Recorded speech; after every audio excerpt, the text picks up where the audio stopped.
ಸಾರಿಗೆ ನೌಕರರ ಮುಷ್ಕರ ನಾಳೆಯವರೆಗೂ ಕೂಡ ತಡೆ ಹಿಡಿಯುವಂತೆ ಹೈಕೋರ್ಟ್ ಆದೇಶವನ್ನ ಕೊಟ್ಟಿದೆ. ಸದ್ಯ ನಾಳಿನ ಸಾರಿಗೆ ನೌಕರರ ಮುಷ್ಕರವನ್ನ ಪ್ರಶ್ನಿಸಿ ಸಲ್ಲಿಕೆಯಾಗಿದ್ದಂತಹ ಪಿಐಎಲ್ ವಿಚಾರಣೆ ನಡೆಸಿದಂತ ಹೈಕೋರ್ಟ್ ಮಹತ್ವದ ಆದೇಶವನ್ನ ನೀಡಿತ್ತು. ಆದರೆ ಹೈಕೋರ್ಟ್ ಆದೇಶದ ನಡುವೆಯೂ ನಾಳೆಯಿಂದ ಅನಿರ್ದಿಷ್ಟಾವಧಿ ಮುಷ್ಕರ ಆರಂಭಿಸುವುದಾಗಿ ಸಾರಿಗೆ ನಿಗಮಗಳ ಕಾರ್ಮಿಕ ಸಂಘಟನೆಗಳ ಜಂಟಿ ಕ್ರಿಯಾ ಸಮಿತಿಯ ಅಧ್ಯಕ್ಷ ಅನಂತ ಸುಬ್ಬರಾವ್ ಖಚಿತಪಡಿಸಿದ್ದಾರೆ. ಹೀಗಾಗಿ ನಾಳೆ ಬೆಳಗ್ಗೆ 6 ಗಂಟೆಯಿಂದ ರಾಜ್ಯದಾದ್ಯಂತ ಸಾರಿಗೆ ಬಸ್ ರಸ್ತೆಗೆ ಇಳಿಯುವುದಿಲ್ಲ. ಸಾರಿಗೆ ನೌಕರರ ಜೊತೆಗೆ ಸಿಎಂ ಸಿದ್ದರಾಮಯ್ಯ ನಡೆಸಿದಂತ ಸಂಧಾನ ಸಭೆ ವಿಫಲಗೊಂಡಿದೆ. ಸಿಎಂ ಮಾಡಿದ ಯಾವುದೇ ಮನವಿಗೂ ಸಾರಿಗೆ ನೌಕರರು ಬಗ್ಗಿಲ್ಲ. ಸೊ ಹಾಗಾಗಿ ಮುಷ್ಕರ ಖಚಿತ ಅಂತ ಸಭೆಯಲ್ಲೇ ಸ್ಪಷ್ಟಪಡಿಸಿದ್ದಾರೆ. ಇದೇ ವೇಳೆ ಸಾರಿಗೆಯ ಜಂಟಿ ಕ್ರಿಯಾ ಸಮಿತಿಯ ಅಧ್ಯಕ್ಷ ಅನಂತ ಸುಬ್ಬರಾವ್ ಕೋರ್ಟ್ ಆದೇಶ ನಮಗೆ ತಲುಪಿದ್ದು ಆದೇಶ ಏನಿದೆ ಅನ್ನೋದು ಗೊತ್ತಿಲ್ಲ. ನಾಳೆ ಎಂದಿನಂತೆ ನಮ್ಮ ಮುಷ್ಕರ ನಡೆಯುತ್ತೆ. ಬೆಳಗ್ಗೆ 6 ಗಂಟೆಯಿಂದ ಮುಷ್ಕರ ನಡೆಯುತ್ತೆ. ಲಾಯರ್ ಅಭಿಪ್ರಾಯ ಪಡೆದು ನಾಳೆ ನಮ್ಮ ಜಂಟಿ ಕ್ರಿಯಾಶೀಲ ಸಮಿತಿ ಮುಂದಿಟ್ಟು ತೀರ್ಮಾನವನ್ನ ಮಾಡ್ತೇವೆ. ಮುಷ್ಕರ ವಾಪಸ್ಸು ಪಡೆಯುವ ಮಾತಿಲ್ಲ. ನಾಳೆ ಬೆಳಗ್ಗೆ 6 ಗಂಟೆಯಿಂದ ಮುಷ್ಕರ ನಡೆಯುತ್ತೆ ಅಂತ ಹೇಳಿದ್ದಾರೆ. ಇದಲ್ಲದೆ ಮುಷ್ಕರದ ಬಗ್ಗೆ 22 ದಿನಗಳ ಹಿಂದೆಯೇ ನೋಟಿಸ್ ಅನ್ನ ಕೊಟ್ಟಿದ್ವು. ಆದರೆ ಸಿಎಂ ಸಿದ್ದರಾಮಯ್ಯ ಇಂದು ಸಭೆಯನ್ನ ಕರೆದಿದ್ರು. 38 ತಿಂಗಳ ಬಾಕಿ ಹಣ ಕೊಡಬೇಕು, 15% ವೇತನ ಹೆಚ್ಚಿಸಬೇಕು, ಬೇಕಿದ್ದರೆ ಕಂತಿನ ರೂಪದಲ್ಲಿ ಬಾಕಿ ಹಣ ಕೊಡಿ ಅಂತ ಮನವಿಯನ್ನ ಮಾಡಿದ್ದೇವೆ. 12 ಬೇಡಿಕೆಗಳ ಪೈಕಿ 2 ಪ್ರಮುಖ ಬೇಡಿಕೆಗಳನ್ನಾದ್ರೂ ಕೂಡ ಈಡೇರಿಸಬೇಕು. ಅಧಿವೇಶನದಲ್ಲಿ ಈಗಾಗಲೇ ಮುಷ್ಕರದ ಮುಂದೂಡಿ ಅಂತ ಕೂಡ ಹೇಳಿದ್ರು. ಆದ್ರೆ ನಾವು ಒಪ್ಪಿಲ್ಲ ಅಂತ ಹೇಳಿದ್ದಾರೆ. ಸೊ ಈಗಾಗಲೇ ಇದೇ ವಿಚಾರಕ್ಕೆ ಸಂಬಂಧಪಟ್ಟಂತೆ ಸ್ಪಷ್ಟಪಡಿಸಿದ್ದು. ಇದೇ ವೇಳೆ ಸಾರಿಗೆಯನ್ನ ಬಂದ್ ಮಾಡುವ ವಿಚಾರಕ್ಕೆ ಸಂಬಂಧಪಟ್ಟಂತೆ ಸಚಿವರಾದಂತಹ ರಾಮಲಿಂಗಾರೆಡ್ಡಿ, ಸಚಿವ ಸಂತೋಷ್ ಲಾಡ್, ವಿಪಕ್ಷ ನಾಯಕರ ಅಶೋಕ್ ಪ್ರತಿಕ್ರಿಯೆಯನ್ನ ಕೊಟ್ಟಿದ್ದಾರೆ. ಸರ್ಕಾರದಿಂದ ಮುಖ್ಯಮಂತ್ರಿಗಳು ನಮ್ಗೆ ಏನ್ ಹೇಳಿದ್ರು, 2 ವರ್ಷದ ಅರಿಯರ್ಸ್ ಕೊಡ್ತೇವೆ ಅಂತ ಹೇಳಿದ್ರು. 2 ವರ್ಷ ಕೊಡ್ತೀವಿ, 2 ವರ್ಷ ಬಿಟ್ಟು ಕೊಡಬೇಕು ಅಂತ. 14 ತಿಂಗಳು ಕೊಡ್ತೀವಿ ಅಷ್ಟೇ. ಅದರಿಂದ ಅದಕ್ಕೆ ನಮಗೆ ಸಮಸ್ಯೆ ಇಲ್ಲ. ನಮಗೆ 38 ತಿಂಗಳ ಅರಿಯರ್ಸ್ ಕೊಡಬೇಕು. ಇನ್ನು 1/1/24 ವೇತನ ಹೆಚ್ಚಳದ ಬಗ್ಗೆ ಯಾವುದೇ ಕಮಿಟ್ಮೆಂಟ್ ಅವ್ರದ್ದು ಇಲ್ಲ. ಆದ್ದರಿಂದ ನಮಗೆ ಅದು ಸಮಾಧಾನವಾಗಿಲ್ಲ. ನಾಳೆ ಬೆಳಗ್ಗೆಯಿಂದ ನಮ್ಮ ಸ್ಟ್ರೈಕ್ ನಡೀತದೆ. ಮಾತುಕತೆಗಳು ಒಪ್ಪಂದ ಯಾವುದು ಆಗಲಿಲ್ಲ. ನಮಗೂ ಯಾವುದು ಇದೆ 50% ಅರಿಯರ್ಸ್ ಕೊಡ್ತೀವಿ ಅಂತ ಶ್ರೀನಿವಾಸ ಮೂರ್ತಿ ಕಮಿಟಿ ರೆಕಮೆಂಡ್ ಮಾಡಿದೆ. 2 ವರ್ಷದ ಅರಿಯರ್ಸ್ ಕೊಡೋದಕ್ಕೆ ಅದನ್ನ ಸರ್ಕಾರ ಕಷ್ಟ ಆದ್ರೂ ನಾವು ಕೊಡ್ತೀವಿ. 2 ವರ್ಷ 38 ತಿಂಗಳ ಅರಿಯರ್ಸ್ ಅಲ್ಲಿ 14 ತಿಂಗಳು ಕೊಡ್ತೀರಿ ಅಂತ ಹೇಳಿದ್ರು. 24 ತಿಂಗಳು ಕೊಡಕ್ ಆಗಲ್ಲ ಅಂತ ಆಗೋದಿಲ್ಲ. ಮತ್ತೆ ಮುಂದಿನ ವೇತನ ಪರಿಷ್ಕರಣೆ ಬಗ್ಗೆ ಏನೋ ಕಮಿಟ್ಮೆಂಟ್. ಅದರಿಂದ ನಾಳೆ ಬೆಳಗ್ಗೆಯಿಂದ ನಮ್ಮ ಮುಷ್ಕರ ಜಾರಿ. ಸುಮಾರು 14 ಸಂಘಟನೆಗಳಿದೆ. 14 ಸಂಘಟನೆಗಳಿದ್ದು ಅದರಲ್ಲಿ 2 ಗುಂಪಾಗಿ ನಾವು ಒಂದು ಒಕ್ಕೂಟ, ಒಂದು ಜಂಟಿ ಕ್ರಿಯಾ ಸಮಿತಿ ಅಂತ ಹೇಳ್ಬಿಟ್ಟು ಅವ್ರದ್ದೇ ಆದಂಥ ನಿಲುವನ್ನು ಇಟ್ಕೊಂಡು ಮುಷ್ಕರನೇ ಆಗಲಿ ಹೋರಾಟ ಕಾರ್ಯಕ್ರಮನ ರೂಪಿಸ್ಕೊತಾ ಇದ್ವಿ. ಆದರೆ ಈಗೇನಾಗಿದೆ, ನಾಳೆ ನಮ್ಮ ಮುಂದೆ ಇರುವಂಥದ್ದು ಮುಷ್ಕರ. ಈ ಮುಷ್ಕರಕ್ಕೆ ಟ್ರೇಡ್ ಯೂನಿಯನ್ಗಳು ಯಾವ ತೀರ್ಮಾನ ತಗೊಳುತ್ತೆ ಅದು ಬಹಳ ಮುಖ್ಯ ಅಲ್ಲ. ನಮ್ಮ ಪ್ರಕಾರವಾಗಿ ಇಡೀ ಸಾರಿಗೆ ಸಮೂಹದಲ್ಲಿ ಕೆಲಸ ನಿರ್ವಹಿಸ್ತಾ ಇರುವಂಥ ಕೆಲಸಗಾರರು ಅವ್ರು ಏನು ತೀರ್ಮಾನ ತಗೋತಾರೆ ಅವರ ತೀರ್ಮಾನಕ್ಕೆ ನಾವು ವಿರೋಧ ವ್ಯಕ್ತಪಡಿಸಲ್ಲ. ಬಹಳ ಸ್ಪಷ್ಟವಾಗಿ ನಮ್ಮ ನಿಲುವು ಇದೆ ಅಂತ ಹೇಳಿದ್ರೆ, ಕಾರ್ಮಿಕರ ವಿರೋಧವಾಗಿ ಅವ್ರು ಏನೇ ತೀರ್ಮಾನ ತಗೊಂಡ್ರು ಅದ್ರ ಜೊತೆ ನಾವು ನಿಲ್ತೀವಿ. ಅದು ನಮ್ಮ ಒಂದು ನಿರ್ದಿಷ್ಟವಾದಂಥ ನಿಲುವು. ಯಾಕೆ ಅಂತ ಹೇಳಿದ್ರೆ, ಯಾರೋ ಒಂದು ತೀರ್ಮಾನ ತಗೊಂಡ ತಕ್ಷಣ ಅದು ಜಾರಿ ಮಾಡೋದು ಯಾರು? ನಮ್ಮ ಕಾರ್ಮಿಕರು. ಆ ಕಾರ್ಮಿಕರು ತೀರ್ಮಾನಕ್ಕೆ ಅವ್ರ ಜೊತೆಲಿ ನಾವು ಇರ್ತೀವಿ ಅಂತ ಮಾತ್ರ ಹೇಳಕ್ಕೆ ಇಷ್ಟಪಡ್ತೀವಿ. ಬಂದಿಗೆ ಬೆಂಬಲ ಕಾರ್ಮಿಕರು ಕೊಟ್ರೆ ಅದು ಸಂಪೂರ್ಣವಾಗಿ ಒಪ್ಕೊಳ್ತೀವಿ. ಅಲ್ಲ ನಾವು ನಾವು ವಿರೋಧ ವ್ಯಕ್ತಪಡಿಸಲ್ಲ. ಅಲ್ಲ ನಾವೇ ತಟಸ್ಥ ಟೈಮ್ ಬೀಗ್ ತಟಸ್ಥ. ಎರಡು ವಿಚಾರ. ಒಂದು ನಿಮಿಷ ಇರಿ ಸರ್, ಒಂದು ನಿಮಿಷ.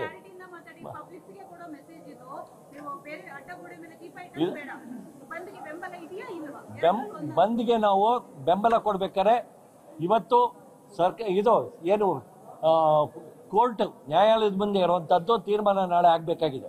ನಾಳೆ ತೀರ್ಮಾನ ಆದಮೇಲೆ ನಾವು ಇದ್ರ ಬಗ್ಗೆ ತೀರ್ಮಾನ ತಗೋತೀವಿ ಹೊರತು ಅದಕ್ಕೆ ಮೊದಲೇ ನಾವು ಬೆಂಬಲ ಕೊಡ್ತೀವಿ, ಕೋರ್ಟದ ಆದೇಶ ಏನಿದೆ 1 ದಿವಸ ಮುಂದೂಡಿ ಅದು ವಿರುದ್ಧವಾಗಿ ಹೋಗ್ತೀವಿ ಅಂತ ನಾವು ಹೋಗಲ್ಲ. ಅದರಿಂದ ಸರ್ಕಾರದ ಮೇಲೆ ವಿಶ್ವಾಸ ಇಟ್ಕೊಳ್ಳೇಬೇಕು ಸರ್. ನೀವು ವಿಶ್ವಾಸ ಇಟ್ಕೊಳ್ಳದೆ ನಡೆಯಕ್ಕೆ ಆಗೋದಿಲ್ಲ. ಯಾಕೆಂದರೆ ಸರ್ಕಾರನೇ ನಮಗೆ ಕೊಡಬೇಕು ಅಲ್ಟಿಮೇಟ್ಲಿ. ಯಾರು ಒಂದು ಉದುರ್ಸಕ್ಕಾದ್ರೆ ಪರವಾಗಿಲ್ಲ, ನಮಗೆ ಮ್ಯಾಜಿಕ್ ಮಾಡಿ ಉದುರ್ಸೋದಾದ್ರೆ ಒಪ್ಕೊಂಬೇಡ. ಆದರೆ ಸರ್ಕಾರನೇ ಕೊಡಬೇಕು, ಸರ್ಕಾರದ ಹತ್ರನೇ ಮಾತುಕತೆ ಮಾಡಬೇಕು, ಸರ್ಕಾರದ ವಿರುದ್ಧನೇ ಪ್ರತಿಭಟನೆ ಮಾಡಬೇಕು. ಅದರಿಂದ ಒಂದು ಹೇಳೋದಾದ್ರೆ ಸರ್ಕಾರದ ವಿರುದ್ಧ ಮಾಡ್ಕೊಂಡು ನಾವು ಹೋಗ್ತೀವಿ ಅನ್ನೋಕ್ಕಾಗೋದಿಲ್ಲ. ಸರ್ಕಾರದ ಜೊತೆಲಿ ಅವ್ರನ್ನ ನಾವು ಒಪ್ಪಿಸ್ಬೇಕಾಗುತ್ತೆ, ಮನವೊಲಿಸ್ಬೇಕಾಗುತ್ತೆ. Why we need that wage revision, ಅದು ನಮ್ಗೆ ಯಾಕೆ ಸಮಾನ ವೇತನ ನಮಗೆ ಬೇಕು ಅನ್ನೋದ್ರ ಬಗ್ಗೆ we need to convince.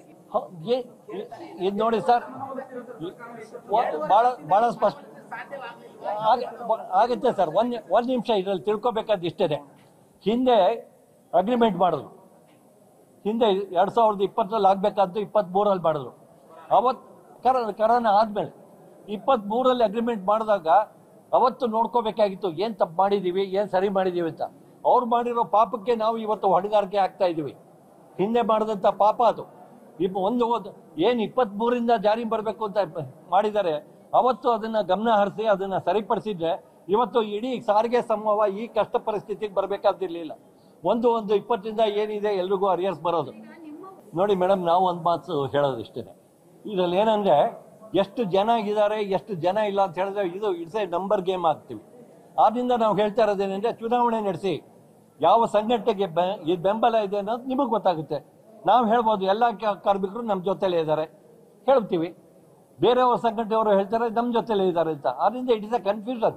V don't want to say that exact ಇಷ್ಟು ನಂಬರ್ ಇದ್ದಾರೆ, ಇದಕ್ಕೆ ಮೆಷರ್. ಸಾರಿಗೆ ನೌಕರರ ಮುಷ್ಕರದ ವಿಚಾರಕ್ಕೆ ಸಂಬಂಧಪಟ್ಟಂತೆ ಇದು ಇವತ್ತಿನ ಬೇಡಿಕೆ ಅಲ್ಲ, ಹಿಂದಿನ ವರ್ಷಗಳಿಂದಲೂ ಕೂಡ ಸಾರಿಗೆ ನೌಕರರು ಈಗಾಗಲೇ ಕೆಲವೊಂದಿಷ್ಟು ವೇತನ ಪರಿಷ್ಕರಣೆ ವಿಚಾರಕ್ಕೆ ಸಂಬಂಧಪಟ್ಟಂತೆ ಹಾಗೆ ವಿವಿಧ ಬೇಡಿಕೆಗಳನ್ನ ಸರ್ಕಾರದ ಮುಂದಿಟ್ಟು ಅದನ್ನ ನೆರವೇರಿಸಬೇಕು ಅನ್ನುವ ಮುಖಾಂತರವಾಗಿ ಸರ್ಕಾರಕ್ಕೆ ಆಗಾಗ ಅಹವಾಲನ್ನ ಸಲ್ಲಿಸ್ಕೊಂಡು ಬರ್ತಾನೆ ಇದ್ರು. ಸರ್ಕಾರ ಮೀನಾಮೇಷವನ್ನ ಕೂಡ ಎಳಿಸ್ತಾ ಇತ್ತು ಈ ವಿಚಾರಕ್ಕೆ ಸಂಬಂಧಪಟ್ಟಂತೆ. ಅಂತೂ ಇಂತೂ ಫೈನಲಿ ಸಾರಿಗೆ ನೌಕರರ ಆ ಒಂದು ಸಿಟ್ಟು ಕಟ್ಟೆ ಹೊಡೆದು ಫೈನಲಿ ಮುಷ್ಕರದ ತೀರ್ಮಾನ ಮಾಡಿದಂತಹ ಸಂದರ್ಭದಲ್ಲಿ ಸಿದ್ದರಾಮಯ್ಯನವರು ಅವರ ಮನವೊಲಿಸೋದಕ್ಕೆ ಇವತ್ತು ಒಂದು ಸಭೆಯನ್ನ ಕರೀತಾರೆ. ಆದ್ರೆ ಸಭೆಯಲ್ಲಿ ಸದ್ಯದ ಮಟ್ಟಿಗೆ ಅವರನ್ನ ಸಮಾಧಾನ ಮಾಡುವ ವಿಚಾರಕ್ಕೆ ಸಂಬಂಧಪಟ್ಟಂತೆ ಸಿದ್ದರಾಮಯ್ಯನವರು ಯಶಸ್ವಿ ಆಗೋದಿಲ್ಲ. ನೋಡಿ, ವಿವಿಧ ಸಂಘಟನೆಗಳು ಪ್ರತಿನಿಧಿಗಳು ಇವತ್ತು ಸಿದ್ದರಾಮಯ್ಯನವರನ್ನ ಭೇಟಿಯಾಗ್ತಾರೆ, ತಮ್ಮ ಬೇಡಿಕೆಯನ್ನ ಮುಂದಿಡುತ್ತಾರೆ. ಅದರ ಜೊತೆಗೆ ಸಂಬಳದ ವಿಚಾರಕ್ಕೆ ಸಂಬಂಧಪಟ್ಟಂತೆ ಹಾಗೆ ವೇತನ ಪರಿಷ್ಕರಣೆ ವಿಚಾರಕ್ಕೆ ಸಂಬಂಧಪಟ್ಟಂತೆ ಹಾಗೆ ತಮ್ಮ ವಿವಿಧ ಬೇಡಿಕೆಗಳನ್ನ ಇಡ್ತಾರೆ. ಸಿದ್ದರಾಮಯ್ಯನವರು ಹೇಳ್ತಾರೆ ಅಧಿವೇಶನ ಆಗ್ಲಿ, ಬೇಕಾದ್ರೆ ಆಮೇಲೆ ವೇತನ ಪರಿಷ್ಕರಣೆ ವಿಚಾರಕ್ಕೆ ಸಂಬಂಧಪಟ್ಟಂತೆ ನೋಡೋಣ ಅಂತ ಅವ್ರು ಹೇಳಿದಂತ ಹೇಳಿಕೆ ಸಾರಿಗೆ ನೌಕರರಿಗೆ ಇಷ್ಟ ಆಗ್ಲಿಲ್ಲ. ಹಾಗಾಗಿ ಸಭೆಯಿಂದ ಎದ್ದು ಬರ್ತಾರೆ. ಸಭೆಯಿಂದ ಎದ್ದು ಬಂದು ಹೊರಗೆ ಬಂದಂತ ಅವರು ಇಲ್ಲ, ನಾವು ಮುಷ್ಕರವನ್ನ ಮಾಡ್ತೀವಿ, ಯಾವುದೇ ಕಾರಣಕ್ಕೂ ನಾಳೆ ಬಸ್ಗಳು ರಸ್ತೆಗೆ ಇಳಿಯೋದಿಲ್ಲ ಅಂತ ಬಿಬಿಎಂಪಿ ಹಾಗೆ KSRTC ಮುಷ್ಕರದ ವಿಚಾರಕ್ಕೆ ಸಂಬಂಧಪಟ್ಟಂತೆ ದೃಢೀಕರಿಸ್ಬಿಡ್ತಾರೆ. ನೋಡಿ, ಪರಸ್ಪರ ಮಾತುಕತೆಯ ಮುಖಾಂತರವಾಗಿ ಸಮಸ್ಯೆಗಳನ್ನ ಪರಿಹಾರ ಮಾಡ್ಕೊಳ್ಳೋಣ ಅಂತ ಒಂದು ಹೇಳಿಕೆಯನ್ನ ಕೊಡ್ತಾರೆ. ಆದ್ರೆ ಒಪ್ಪೋದಿಲ್ಲ ಅದಕ್ಕೆ ಸಾರಿಗೆ ನೌಕರರು. ಪ್ರಮುಖವಾಗಿ 2016ರಲ್ಲಿ ಸಿಎಂ ಸಭೆಯಲ್ಲಿ ನಡೆದಂತಹ ವಿಚಾರಕ್ಕೆ ಸಂಬಂಧಪಟ್ಟಂತೆ ನಾನು ಹೇಳ್ತಾ ಹೋಗ್ತಿದ್ದೀನಿ. 2016ರಲ್ಲಿ ನಾನು ಮುಖ್ಯಮಂತ್ರಿ ಆಗಿದ್ದೆ, ವೇತನ ಪರಿಷ್ಕರಣೆ ಮಾಡಿದೆ. ಆಗ 12.5% ಹೆಚ್ಚಳವನ್ನ ಮಾಡಲಾಗಿತ್ತು. 2016ರಲ್ಲಿ ಮೊದಲ ಬಾರಿಗೆ ಸಿದ್ದರಾಮಯ್ಯನವರು ಸಿಎಂ ಆದಂತಹ ಸಂದರ್ಭದಲ್ಲಿ ವೇತನ ಪರಿಷ್ಕರಣೆಯನ್ನ ಮಾಡಿದ್ದೆ. ಬಳಿಕ 2020ರಲ್ಲಿ ಕೋವಿಡ್ ಕಾರಣ ಬಂತು. ಕೋವಿಡ್ ಕಾರಣದಿಂದ ಆಗಿದ್ದಂತಹ ಸರ್ಕಾರ ಬಿಜೆಪಿ. ಸೊ ಆಗಿದ್ದಂತಹ ಸರ್ಕಾರ ವೇತನ ಪರಿಷ್ಕರಣೆ ವಿಚಾರಕ್ಕೆ ಸಂಬಂಧಪಟ್ಟಂತೆ ಯಾವುದೇ ತಲೆ ಕೆಡಿಸ್ಕೊಂಡಿರ್ಲಿಲ್ಲ. ಅದಾದ್ಮೇಲೆ 2023ಕ್ಕೆ ಮತ್ತೆ ಕಾಂಗ್ರೆಸ್ ಸರ್ಕಾರ ಅಧಿಕಾರಕ್ಕೆ ಬರುತ್ತೆ. ಆಗ ವೇತನ ಪರಿಷ್ಕರಣೆಯ ಒಪ್ಪಂದ ಕೂಡ ಆಗಿರುತ್ತೆ. ಅದಕ್ಕೆ ನೀವು ಕೂಡ ಒಪ್ಕೊಂಡಿರ್ತೀರಾ. ಏನಾಗಿತ್ತು, 15% ಪರಿಷ್ಕರಣೆ ಆಗಬೇಕು ಅನ್ನುವ ವಿಚಾರಕ್ಕೆ ಸಂಬಂಧಪಟ್ಟಂತೆ ಒಪ್ಪಂದವನ್ನ ಮಾಡ್ಕೊಂಡಿದ್ರಿ. ಸೊ ಹಾಗಾಗಿ ನೀವು ಒಪ್ಪಿಗೆಯನ್ನ ಕೊಟ್ಟಿದ್ರಿ ಅಲ್ವಾ ಅಂತ ಕೇಳ್ತಾರೆ. ಸೊ ಅದಾದ ಮೇಲೆ ಏನಾಗುತ್ತೆ, ವೇತನ ಪರಿಷ್ಕರಣೆ ಕುರಿತಾಗಿ ಕೆಲವೊಂದಿಷ್ಟು ಸಮಿತಿಯನ್ನ ರಚನೆ ಮಾಡುತ್ತೆ. ಅದರಲ್ಲಿ ಪ್ರಮುಖವಾಗಿ ಶ್ರೀನಿವಾಸ ಮೂರ್ತಿ ಅವರ ಅಧ್ಯಕ್ಷತೆಯಲ್ಲಿ ಒಂದು ಸಮಿತಿಯನ್ನ ರಚನೆ ಮಾಡಲಾಗುತ್ತೆ. ಆ ಸಮಿತಿಯಲ್ಲಿ 2022ರಿಂದ ಅಂದ್ರೆ ವರ್ಷ ಹೇಳ್ತಾ ಇದ್ದೀನಿ, 2022ರಿಂದ 23ರವರೆಗೆ ಬಾಕಿ ವೇತನವನ್ನ ಕೊಡಬಹುದು. ಯಾಕಂದ್ರೆ 2020ರಲ್ಲಿ ಆದಂತಹ ವಿಚಾರಕ್ಕೆ ಸಂಬಂಧಪಟ್ಟಂತೆ ನಮಗೂ ಇದಕ್ಕೂ ಸಂಬಂಧ ಇಲ್ಲ. 2022 ಹಾಗೆ 23ರ ಸಂದರ್ಭದಲ್ಲಿ ಶಿಫಾರಸು ಮಾಡಿದ ವಿಚಾರಕ್ಕೆ ಸಂಬಂಧಪಟ್ಟಂತೆ ವೇತನವನ್ನ ಕೊಡಬಹುದು ಅಂತ ಶ್ರೀನಿವಾಸ ಸಮಿತಿಯ ಶಿಫಾರಸನ್ನ ಸರ್ಕಾರ ಒಪ್ಕೊಂಡ್ಬಿಡುತ್ತೆ. ಸೊ ಅವ್ರು ಕೊಟ್ಟಂತ ಹೇಳಿಕೆನೆ, ಯಾಕಂದ್ರೆ ಅತಿ ಹೆಚ್ಚಿನ ಹಣವನ್ನ ಕೊಡೋದಕ್ಕಿಂತ ಅತಿ ಕಡಿಮೆ ಹಣವನ್ನ ಕೊಡುವ ವಿಚಾರಕ್ಕೆ ಸಂಬಂಧಪಟ್ಟಂತೆ ಶ್ರೀನಿವಾಸ ಸಮಿತಿಯ ಆ ಒಂದು ಶಿಫಾರಸನ್ನು ಒಪ್ಕೊಳ್ಳುತ್ತೆ. ಹಾಗೆ 2023ರಲ್ಲಿ ಜಾರಿಗೆ ಬರುವಂತ ಅಂದಿನ ಸರ್ಕಾರದ ಅಧಿಸೂಚನೆಯನ್ನ ಪಾಲಿಸಬೇಕು ಅಂತ, ಅದರ ಜೊತೆಗೆ ಬೇಡಿಕೆಯನ್ನ ಈಡೇರಿಸುವ ವಿಚಾರಕ್ಕೆ ಸಂಬಂಧಪಟ್ಟಂತೆ ಕೆಲವೊಂದಿಷ್ಟು ಮಾಹಿತಿಯನ್ನು ತೆಗೆದುಕೊಳ್ಳುತ್ತೆ. ಸಿದ್ದರಾಮಯ್ಯನವರ ಸಭೆಯಲ್ಲಿ ಇವೆಲ್ಲ ವಿಚಾರವನ್ನ ಕೂಡ ಮಾತನಾಡ್ತಾರೆ. ಅದಾದ ಮೇಲೆ ನಾವು ಅಧಿಕಾರಕ್ಕೆ ಬಂದಾಗ 2023, 24, 25 ಈಗ ನಾವು ಅಧಿಕಾರಕ್ಕೆ ಬಂದ ಮೇಲೆ ನಿಗಮದಲ್ಲಿ ಒಟ್ಟಾರೆ 4,000 ಕೋಟಿ ರೂಪಾಯಿ ಸಾಲ ಇತ್ತು. 2018ರಲ್ಲಿ ಕೇವಲ 14 ಕೋಟಿ ಮಾತ್ರ ಬಾಕಿ ಇತ್ತು. ಆದ್ರೆ ನಾವು ಬರುವಷ್ಟರೊಳಗಡೆ ಹಳೆ ಸರ್ಕಾರ ಜಾಸ್ತಿಯಾಗಿಯೇ ಸಾಲವನ್ನ ಮಾಡಿದೆ ಅನ್ನುವಂತ ಹೇಳಿಕೆಯನ್ನ ಕೊಟ್ಟಿದ್ದಾರೆ. ಯಾವ ಸಾರಿಗೆ ನಿಗಮವೂ ಸಹ ಇಲ್ಲಿ ಲಾಭದಾಯಕವಾಗಿಲ್ಲ. ಯಾಕಂದ್ರೆ ಸಾರಿಗೆ ನಿಗಮದಲ್ಲಿ ನೋಡಿ, ರಾಜ್ಯಕ್ಕೆ ಬರಬೇಕಾಗಿರುವಂತಹ ಲಾಭ ಒಂದು ಅಬಕಾರಿ ಸಾರಿಗೆ ಶಕ್ತಿ ಯೋಜನೆಯ ಮುಖಾಂತರವಾಗಿ ಕೋಟ್ಯಾಂತರ ರೂಪಾಯಿ ಹಣ ಈಗಾಗಲೇ ಸದ್ಯದ ಮಟ್ಟಿಗೆ ನೆಲಸಮ ನೀರ್ ಹರಿದಂಗ ಹರಿದೋಗ್ಬಿಟ್ಟಿದೆ. ಸೊ ಹಾಗಾಗಿ ಸಾರಿಗೆ ಇಲಾಖೆಯಲ್ಲಿ ಯಾವ ನಿಗಮಕ್ಕೂ ಕೂಡ ಲಾಭದಾಯಕವಾಗಿಲ್ಲ. ಹಾಗಾಗಿ ಎಲ್ಲಾ ನಿಗಮದವರು ಕೂಡ ಸಹಕಾರ ಮಾಡಬೇಕು ಅಂತ ಸಿದ್ದರಾಮಯ್ಯನವರು ಕೇಳ್ಕೊಡ್ತಾರೆ. ಮಾತುಕತೆ ಮುಖಾಂತರವಾಗಿ ಬಗೆಹರಿಸ್ಕೊಳ್ಳೋಣ, ಅಧಿವೇಶನ ಆಗ್ಲಿ ಅಂತ ಒಂದು ಹೇಳಿಕೆ ಕೊಡ್ತಾರೆ. ಸರ್, ನಾವು ಇವತ್ತಿನಿಂದ ಈ ಒಂದು ಮುಷ್ಕರದ ವಿಚಾರವಾಗಿ ಮಾತಾಡ್ತಿಲ್ಲ. ಹಿಂದೆ ಡಿಸೆಂಬರ್ನಲ್ಲೂ ಕೂಡ ಇದೇ ವಿಚಾರಕ್ಕೆ ಸಂಬಂಧಪಟ್ಟಂತೆ ಕರೆದು ಮಾತಾಡ್ತೀನಿ ಅಂದ್ರೆ ಒಂದು ಸೌಜನ್ಯಕ್ಕೂ ಕೂಡ ಈ ವಿಚಾರಕ್ಕೆ ಸಂಬಂಧಪಟ್ಟಂತೆ ನೀವು ಮಾತಾಡ್ಲಿಲ್ಲ. 14 ಸಂಘ ಸಂಸ್ಥೆಗಳಿದ್ದಾವೆ ನೋಡಿ. 2 ಬಣ ಇದೆ. ಸಿದ್ದರಾಮಯ್ಯನವ್ರಿಗೆ ಸಾರಿಗೆ ನೌಕರರು ಏನ್ ಕರೆದಿದ್ರು 2 ಬಣ, ಅದರಲ್ಲಿ 14 ಸಂಸ್ಥೆಗಳಿದೆ. ಸೊ ಜಂಟಿ ಕ್ರಿಯಾಶೀಲ ಸಮಿತಿ ಹಾಗೆ ನಿಗಮ ಸಂಘಟನೆಯ ಒಕ್ಕೂಟದವರು ಸಭೆಗೆ ಬಂದಿದ್ರು. ಇವತ್ತು ಮಾತನಾಡಿದಂತಹ ವಿಚಾರಕ್ಕೆ ಸಂಬಂಧಪಟ್ಟಂತೆ ನೋಡೋದಾದ್ರೆ ಇಲ್ಲಿ ಅಧ್ಯಕ್ಷರು, ಉಪಾಧ್ಯಕ್ಷರು, ಅಧಿಕಾರಿಗಳು ಸಭೆ ಸೇರಿದ್ದು 38 ತಿಂಗಳ ಪರಿಷ್ಕೃತ ವೇತನವನ್ನ ಕೊಡಬೇಕು ಡಿಮ್ಯಾಂಡ್ ಅನ್ನ ಇಟ್ಟಿದ್ರು. ನಮಗೆ 38 ಬೇಕೇ ಬೇಕು ಅಂತ. ಆದ್ರೆ ಸರ್ಕಾರ ಇದಕ್ಕೆ ಒಪ್ಕೊಳ್ಳಲಿಲ್ಲ. KSRTC MD ಆದಂತ ಶ್ರೀನಿವಾಸ್ ಅವರ ಶಿಫಾರಸ್ಸಿನಂತೆ 2023ರಿಂದ ವೇತನ ಪರಿಷ್ಕರಣೆ ಏನಿತ್ತೋ, ಸರ್ಕಾರದ ಆದೇಶ ಏನಿತ್ತು 2027ರ ವೇತನ ಪರಿಷ್ಕರಣೆ ಮಾಡಲಾಗುತ್ತೆ ಅಂತ ಸಾರಿಗೆ ಸಚಿವ ರಾಮಲಿಂಗಾರೆಡ್ಡಿ ಅವರು ಹೇಳಿದ್ರು.